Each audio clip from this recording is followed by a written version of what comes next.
The entire room burst out laughing when my daughter called me a woman going through a late-life crisis.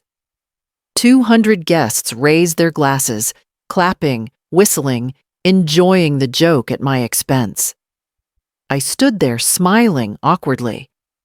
But what no one in that room knew was that I secretly owned the company her fiancé worked for. If you're watching, please subscribe and let me know where you're watching from. This story gets a lot more interesting, and I'd love to hear your thoughts in the comments below. But let me back up and tell you about what I went through and how the ending changed everything. My name's Emily Carter. I'm 60 years old, and I live in Los Angeles. People usually say that by this age, women should be enjoying gardening, book clubs, or maybe a long vacation somewhere warm. But life? Life doesn't really care what people expect. One ordinary morning, I walked into the office with my half-cold coffee in hand, ready for another day of emails, meetings, and paperwork. Instead, I walked out of HR, holding a thin envelope. The words were quick and clean. Company restructuring. Your position has been eliminated just like that. 20 years gone. 20 years of managing every little detail, keeping the wheels turning, making sure everyone else looked good. And in a single sentence, I was no longer needed. No tears, no scene. I just walked to the parking lot, sat in my old beat-up sedan, and stared at the steering wheel. I swear the silence in that car was louder than anything I'd ever heard. Most people would say, well, at 60, maybe just find something easy. Work part-time or retire. Why bother? And honestly, I almost agreed. That night, I sat in my little apartment, staring at my laptop screen. Just a blank Word document staring back at me. And then something hit me. Something stubborn. I thought about all those years watching companies burn money on pointless meetings, endless approval chains, email threads that went nowhere. I knew those leaks better than anyone. And suddenly, I asked myself, what if I take all that knowledge and actually turn it into something? That's when I typed the words. EC Ventures. Operational efficiency for mid-sized tech. Bold? Maybe a little ridiculous. But I figured, why not? Worst case, I fail. But at least I'd fail trying. The early days? Brutal. I had nothing but an old laptop, a free website template, and business cards I printed myself. I sent out hundreds of emails. Most never even got opened. I cold called strangers, and half the time they hung up before I finished introducing myself. But I'm stubborn. Eventually, one CTO, probably tired and desperate, agreed to give me 15 minutes. I showed up on time, wearing a simple dress I'd bought on clearance at Macy's. I didn't try to impress anyone with flash.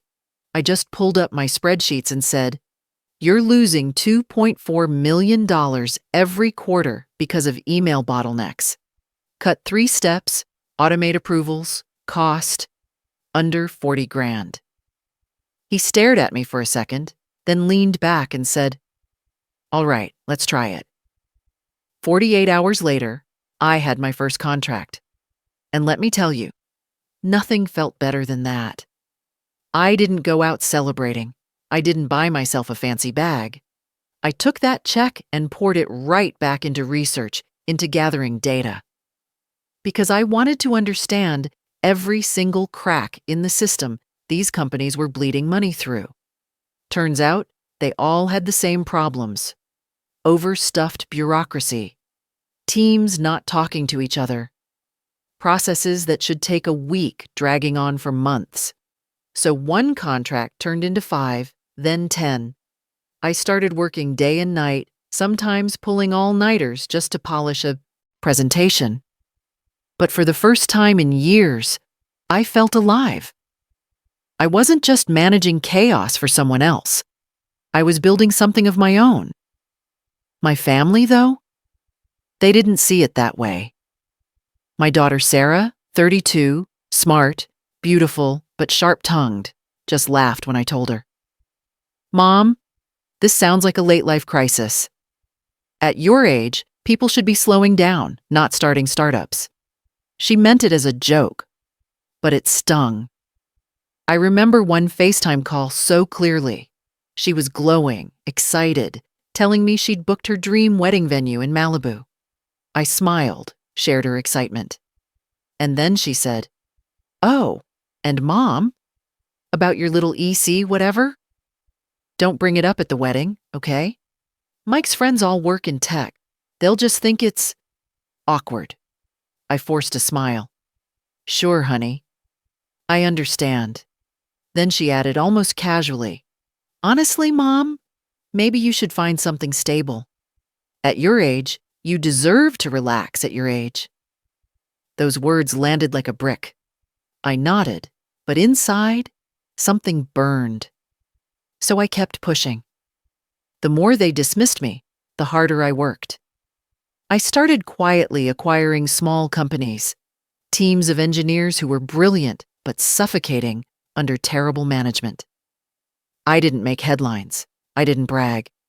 I just tucked the name EC Ventures in the fine print of contracts. Slowly, steadily, the portfolio grew. And then one day, I realized Apex Innovations, the company where my daughter's fiancé, Mike, worked, was part of my ecosystem. The irony made me laugh out loud in my kitchen. Life really does have a twisted sense of humor. As the wedding got closer, I picked out a pale blue dress I'd had for years, dusted off some old heels. I was still driving my same old sedan. I thought about writing a speech, something like, "Sweetheart, I'm not chasing youth. I'm chasing progress." But then I remembered Sarah's words. "Don't bring up the business." So I folded that piece of paper and tucked it into my purse. The wedding day came. Malibu was stunning, the sun dipping low over the water, fairy lights strung between palm trees, waves crashing in the background like a metronome. 200 guests, all smiles and champagne. I sat quietly, sipping water, just trying to take it all in. Then the maid of honor grabbed the mic. She started talking about me, joking about Mom's adorable late-life crisis, comparing me to someone opening an Etsy shop for fun. The crowd roared with laughter. I felt my cheeks heat up, but I just sipped my drink. I'd survived worse. Then Sarah took the mic, my own daughter. She smiled sweetly at me and said, "Mom, I'm proud of you for dreaming big. But tonight, let's leave the real tech talk to the real tech people." Applause. Whistles. More laughter. I smiled. My heart sank, but I smiled. And as I looked around at those 200 shiny faces, I realized something that almost made me laugh out loud. Half the people in that room, directly or indirectly, were collecting paychecks from decisions I had signed off on. And the only person who seemed to know was the man who had just walked up to me, staring wide-eyed at the name on my badge. "Wait," he whispered, almost choking. "You're Emily Carter from EC Ventures?" I took a slow breath, forced a smile, and said, "Tonight, I'm just the mother of the bride." And that's where everything started to shift. When the applause finally died down, I sat there frozen, my fingers curled tight around the stem of my glass. My daughter had just humiliated me in front of 200 people, and somehow I was expected to smile through it. And I did. Because what else was I supposed to do? Storm out? 'Cause a scene? That would only make me look more pathetic. So I smiled. I nodded along. And inside, I felt myself cracking open. People began to approach me afterward, one by one, in that awful, condescending way people talk when they think they're being kind. One woman patted my hand and said, "It's so cute that you're keeping yourself busy with a little project." My aunt started knitting groups after her divorce. Keeps her from feeling lonely, too. Cute. Project. Lonely. I swallowed hard and forced a laugh. Then another guest leaned in, wine glass in hand, and whispered, "Don't listen to them. Honestly, I think it's amazing you still try. Most people your age just give up. Still try. Like I was a kid learning to ride a bike and everyone was cheering me on for not falling over." Mike, my soon-to-be son-in-law, finally came up to me. He slipped one arm around my shoulders in that smug, performative way and said, "Hey, don't let it get to you, Emily. Look, you've got, what's it called, EC something? That's awesome. Keep hustling, you know? Everyone starts somewhere. Keep hustling." As if I was selling handmade candles at a flea market. I wanted to tell him right then and there that the company signing his paycheck belonged to me, that the software platform his team was bragging about at the bar last month was now under my portfolio, that if I wanted, I could walk into his office on Monday and have more authority than his entire board combined. But I didn't. I just smiled. Because a part of me wanted to wait, to see just how far their arrogance would stretch before reality smacked them in the face. Later that night, I slipped out to the terrace for some air.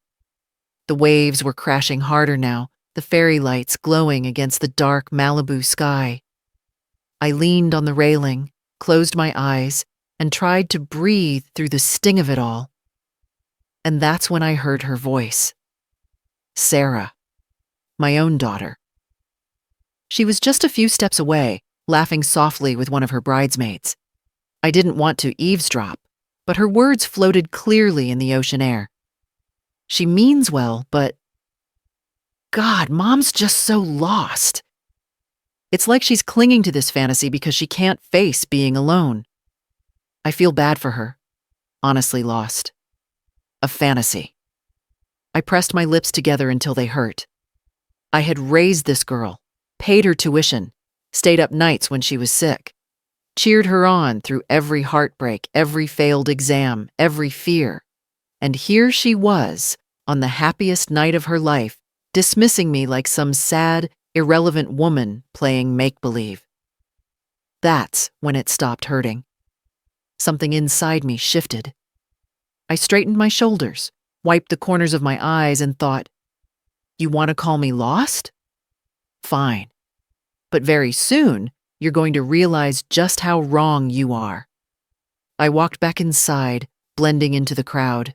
I watched them dance, toast, and laugh as if nothing had happened. But behind every smile, behind every casual remark, I started to see the irony. So many of the guests in that room worked for companies I had quietly acquired. They had no idea the very woman they were mocking had the power to reshape their Monday morning. And as the night went on, I felt a strange calm settle over me. Because I knew something no one else did. I knew the truth. And the truth was about to come out in the most unexpected way. The music picked up after dinner, and for a while, I thought maybe the night would smooth itself out. Guests were dancing, kids were running around the dance floor with glow sticks, and I kept telling myself, "Just make it through the night, Emily. Smile for Sarah. Don't ruin her wedding." But the universe wasn't done with me yet. When the DJ finally quieted the room, the maid of honor stood up again, microphone in hand, her glass of champagne catching the light. "Let's give it up for the bride's amazing mom, Emily," she shouted. People clapped politely. I felt my cheeks flush. And then she smirked. You know, not everyone gets to have a mom who reinvents herself at 60. Most women her age are retired or babysitting grandkids, but Emily, oh no. Emily's starting a whole new company? Isn't that adorable? The room erupted with laughter. Not cruel, exactly, but it was the kind of laughter that says, "We don't take you seriously. You're entertainment." I sank a little lower in my chair, gripping the edge of the tablecloth. Then came Sarah, my own daughter. She took the mic, glowing in her wedding gown, the picture of elegance. She looked at me, smiled that sweet smile, and then, without a flicker of hesitation, she turned me into the punchline of her big night. "Mom, I'm proud of you for dreaming big," she began. Everyone clapped. "But tonight, let's leave the tech talk to the real tech people, okay?" The audience roared again, cheers, whistles, even a few people clinking their glasses like it was the funniest toast they'd ever heard. I wanted the ground to open up and swallow me whole. It's one thing to be underestimated by strangers. It's another thing entirely to have your own child dismiss you publicly.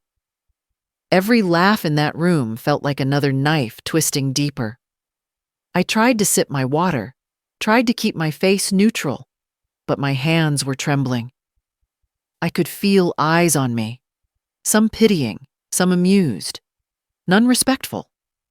One man leaned across the table and whispered, "Don't take it too hard, Emily. At least you're brave enough to try. I mean, how many women your age would even bother?" Bother. That word. As if I was some old woman wasting my time while the real world moved on without me. I forced another smile, but inside, my chest was burning. And then, out of the corner of my eye, I noticed him. Mr. Reynolds, Mike's boss. He was sitting 2 tables away, and unlike the others, he wasn't laughing. He was watching. Closely. I didn't think much of it at first. Maybe he was just uncomfortable. Maybe he felt bad for me. But a few minutes later, he walked over. "Emily Carter, right?" he asked, extending his hand. I nodded, bracing myself for yet another polite jab. But instead, his eyes narrowed, and I saw something flash across his face. Recognition. "Wait a minute," he said slowly. "You're the Emily Carter. From EC Ventures." My heart skipped. I wasn't sure whether to confirm or deny, so I just smiled politely and said, "Tonight, I'm just Sarah's mom." But the damage was already done. His jaw actually dropped, and he glanced around the room like he'd just uncovered a state secret. And I knew, right then and there, that my quiet little secret was about to explode in front of 200 people who had just spent the last hour mocking me. After Sarah's little joke and the clinking glasses, I thought maybe the night had finally hit its peak of humiliation. But no, the universe still had a few more tricks lined up for me. People came at me in waves, each one with their own version of kindness. You know the kind I'm talking about. The kind that stings worse than outright cruelty. One man, holding a cigar like it was an Olympic torch, leaned down and said, "Emily, I think it's wonderful you're keeping yourself active. At this stage, it's really important to have hobbies. Otherwise, you'll just fade, you know? Hobbies, fade. Like I was some fragile little candle burning out." Another woman, dripping in diamonds, whispered, "Sweetheart, don't you worry. My mother tried starting an online boutique after her divorce, too. It didn't last, but hey, at least it kept her distracted for a while." Distracted. As if my business was just therapy, not strategy. I nodded, I smiled. I bit my tongue so hard I swear I tasted blood. Because if I opened my mouth, the truth would come out too soon. Then Mike showed up. God, Mike. He pulled me aside like he was about to deliver some great pep talk. "Emily," he said, lowering his voice into that patronizing tone young men use when they think they're wise. "Look, I just want you to know, I admire what you're doing. Really. Most people your age wouldn't even try, so keep at it. Who knows?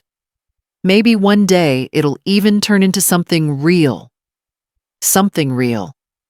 I stared at him, my soon-to-be son-in-law, This man who thought he had the whole world figured out. He didn't know, he couldn't know, that his fancy tech job, his impressive salary, his precious little title, all of it rested on contracts that bore my signature. He was standing there giving me advice while I was, technically speaking, his boss's boss. And oh, how I wanted to tell him, to watch the smug grin slide right off his face, to see Sarah's perfect posture crack when she realized her embarrassing mother had built something bigger than both of them combined. But I didn't. Not yet. Instead, I let him pat me on the shoulder like I was some rookie intern, and I said, "Thank you, Mike. That means a lot." I walked away before he could see the fire in my eyes. Later, I stepped outside to breathe again. The ocean air hit my face, salty and sharp, and I closed my eyes just for a moment. That's when I heard it. Sarah's voice. My daughter. She was standing a few feet away with her maid of honor, champagne in hand, her veil catching the breeze, and she wasn't whispering. "Honestly," she sighed, "I feel sorry for her. She's just lost. This whole business thing, it's her way of avoiding reality. It's sad. Really sad. Lost." I froze, every word cutting deeper than the last. I wanted to march right up to her and say, "Sad? You think I'm sad? While you've been busy curating Instagram-worthy moments, I've been building an empire that pays for half this damn guest list's livelihoods." But I didn't move. I just stood there, letting the words sink in, letting them burn. Because anger has a way of sharpening the mind. I realized in that moment that the problem wasn't just their lack of belief in me. It was their complete blindness. They couldn't see me anymore. Not as a woman, not as a professional, not even as a mother. Just background noise. And that's when something inside me hardened. I straightened up, brushed invisible dust off my dress, and whispered to myself, "Fine. Let them laugh. Let them dismiss me. Because in a few minutes, every last one of them is going to choke on the truth." And right on cue, I heard a voice behind me, steady, professional, almost urgent. "Mrs. Carter?" I turned. It was Mr. Reynolds, Mike's boss. His face pale, his eyes wide, holding a business card in one hand like he'd just seen a ghost. "Are you," he asked carefully, "the Emily Carter of EC Ventures?" And just like that, the tide began to turn. When Mr. Reynolds said my name, my whole body went cold. I had kept EC Ventures in the shadows for so long that hearing it out loud in that ballroom full of fairy lights and laughter felt like someone had just ripped the curtain wide open. "You're the Emily Carter," he whispered, his voice almost trembling. "From EC Ventures? The firm that just acquired Apex?" I didn't answer right away. I held his gaze, steady but cautious. Inside, my heart was hammering so loudly I was sure everyone could hear it, but I wasn't about to flinch. Not tonight. Finally, I gave a small nod. Yes, that would be me. The look on his face, pure shock, mixed with a kind of dawning respect, was almost enough to soothe the sting of every insult I'd endured that evening. Almost. He straightened his tie, muttering, "Good Lord, no one here has the faintest idea who they've been mocking all night." And before I could stop him, he strode toward the stage with the kind of urgency that only comes when a man knows the entire room needs to hear what he's about to say. I panicked. "Wait, Mr. Reynolds, please." I called after him, but it was too late. He snatched the microphone from the DJ, cleared his throat, and his voice boomed through the speakers. "Ladies and gentlemen, may I have your attention?" The room stilled. Forks clinked against plates and then went silent. Glasses hovered midair. 200 faces turned toward him, and then, as his eyes scanned the crowd, They landed squarely on me. "I feel compelled," he continued, "to make something very clear about the mother of the bride, Mrs. Emily Carter. Some of you have been making jokes tonight at her expense. I've sat and listened long enough. But what you don't know is that Mrs. Carter is the founder and CEO of EC Ventures, one of the fastest growing consulting and investment firms in the tech industry. Her firm now holds a controlling interest in Apex Innovations. Yes, the company I work for, and the company many of you in this room rely on for your paychecks." The silence that followed was so sharp, I swear I could hear the waves outside. Then came the gasp, a ripple, moving through the room like wind through tall grass. Heads whipped around to look at me. Mouths fell open. I saw one man's fork slip right off his plate and clatter against the floor. And then the awkwardness started. The woman in diamonds, the one who had compared me to her mother's little online boutique, looked like she'd swallowed a lemon whole. Her hand froze halfway to her mouth, lipstick smeared against the rim of her champagne flute. She turned to the guest beside her and whispered, "Oh my God, I had no idea." The man with the cigar nearly choked on the puff he was taking. He coughed, sputtered, and muttered under his breath, "Holy hell," before shoving the cigar out in the nearest water glass. Even the DJ was staring at me, his jaw hanging open, one hand still hovering above his playlist. And then I saw Sarah.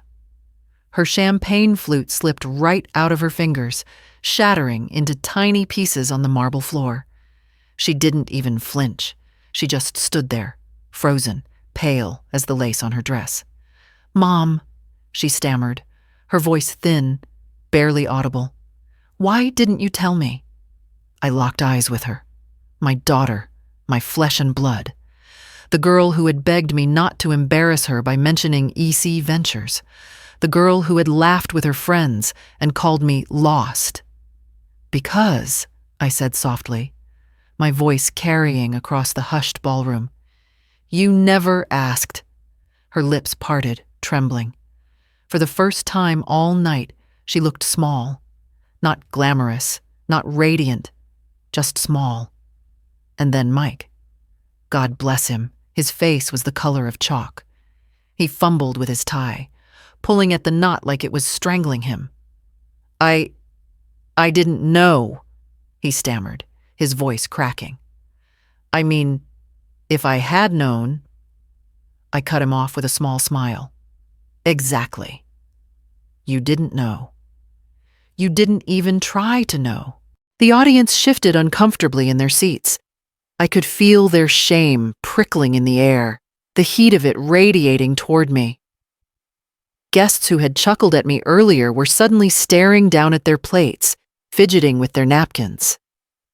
A woman who had once patted my hand and called my business cute was now wiping at the corner of her eye, unable to meet my gaze.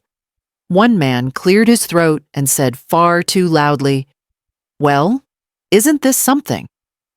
You never can judge a book by its cover, can you?" His laugh was brittle, forced, and no one joined him. Mr. Reynolds wasn't finished. He raised his glass high, his voice steady. "So, let me say this plainly. Mrs. Carter is not a woman having a late-life crisis. She is not playing at business. She is one of the sharpest minds I've had the privilege to work with, and her vision is the reason Apex is thriving today. We all owe her more respect than she has been shown here tonight." The applause started slow, tentative, a polite clapping from a couple of tables. Then it grew, louder, stronger, until the entire ballroom was on its feet, clapping, cheering, some even whistling. Not out of mockery this time, but out of genuine awe. I didn't stand. I didn't wave. I didn't need to. I just sat there, breathing. For the first time all night, my hands weren't trembling. For the first time in years, I felt seen, truly seen. Sarah stumbled toward me, her veil slipping off one shoulder, her mascara smudging. "Mom, She broke off, swallowing hard. "I don't know what to say. I'm so sorry. I should have believed in you." I looked at her, my heart aching. "I didn't need you to believe in me, Sarah. I just needed you not to laugh." Her face crumpled. She pressed a hand to her mouth and nodded, tears spilling over. Mike came next, his voice desperate. "Emily, please, I was wrong. I didn't mean to be—" He stopped, words failing him, shame written all over his face. I tilted my head. Arrogant? Patronizing? Take your pick. He winced, rubbing the back of his neck. "Both? All of it. I'm sorry." Around us, the guests still clapped, though many of them avoided my eyes, their faces red with embarrassment. The same people who had chuckled behind their napkins were now whispering apologies, some even mouthing the words, "Congratulations," across the room. And me? I just sat in the center of it all, calm and steady, letting the truth finally breathe in the open air. That night, something shifted forever. I wasn't just Sarah's mother anymore. I wasn't just a woman they could mock at the dinner table. I was Emily Carter, founder, CEO, and no one in that room would ever forget it. It's funny, isn't it? How one night can change the trajectory of your life forever. 6 months have passed since that wedding in Malibu, and sometimes I still hear the echo of champagne glasses clinking, of laughter turning into stunned silence when the truth came out. For a while, I didn't know how to live in the aftermath of that revelation.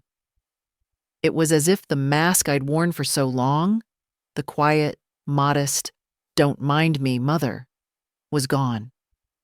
I couldn't hide anymore, not from my family, not from myself.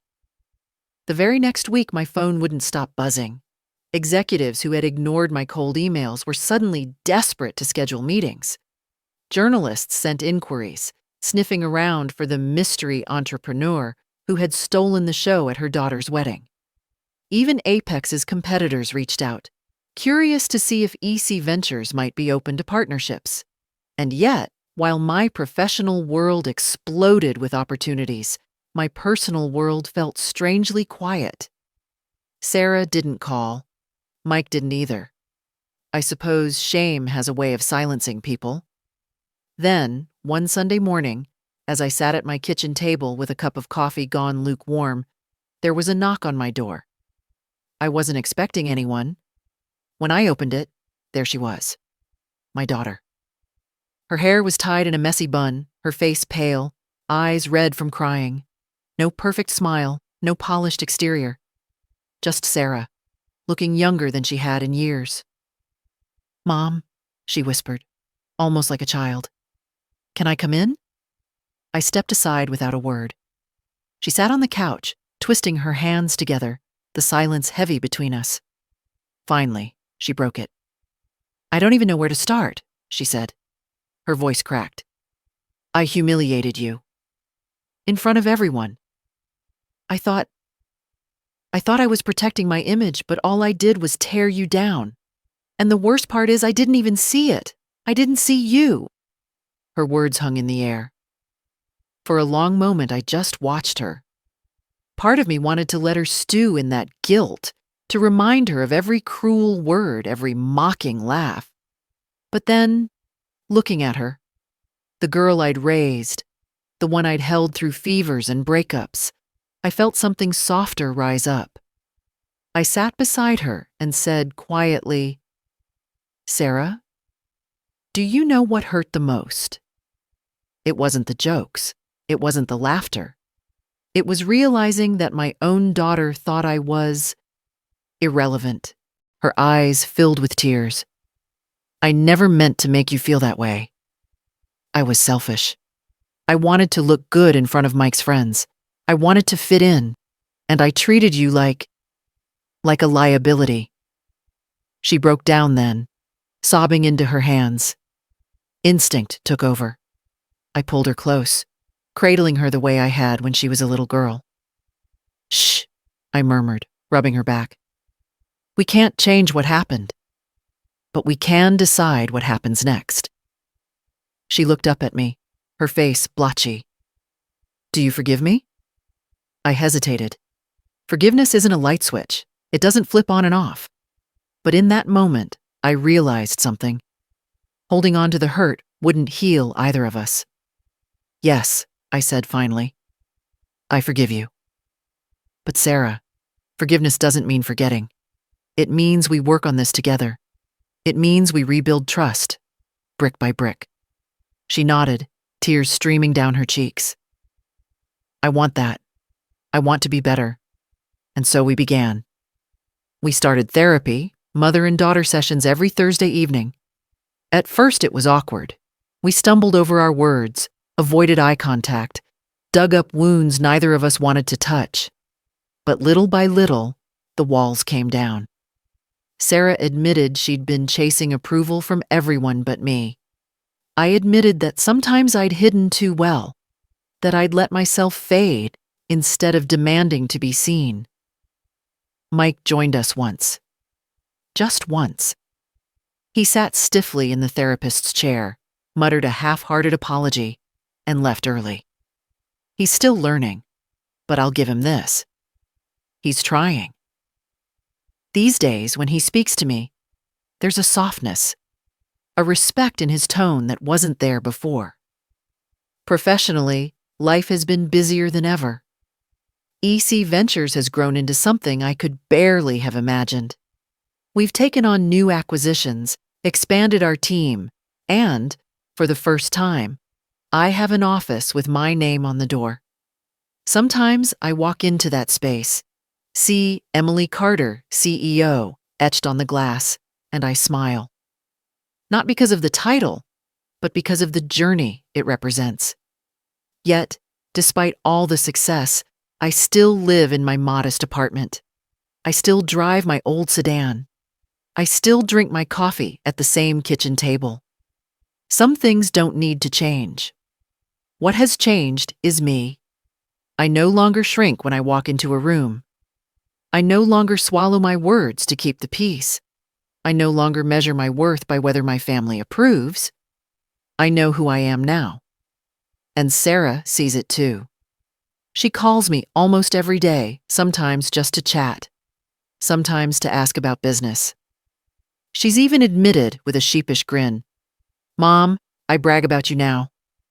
I tell my friends my mom's a badass CEO. The first time she said that, I laughed so hard, I cried. Forgiveness didn't erase the pain, but it turned it into something else, something stronger.